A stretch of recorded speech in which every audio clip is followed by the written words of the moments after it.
আমাকে আজকের এই জনসমুদ্রকে শান্ত করার জন্য বলা হয়েছে। আমি জানি না আপনারা কি শান্ত হবেন না অশান্ত হয়ে যাবেন।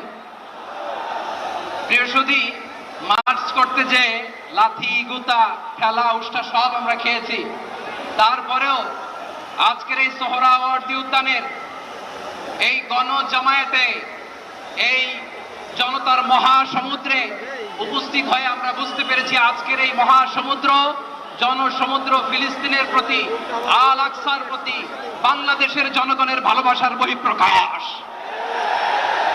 ভৌগোলিকভাবে আমরা ফিলিস্তিন থেকে অনেক দূরে হতে পারি, কিন্তু আজকের এই জনসমুদ্র প্রমাণ করে আমাদের এক একজনের হৃদয়ে বুকের ভেতরে বাস করে এক একটা ফিলিস্তিন। আমাদের হৃদয়ে বাস করছে এক একটা গাজা, আমাদের হৃদয়ে বাস করে এক একটা আল কুদস। চিৎকার করে বলুন ঠিক কিনা?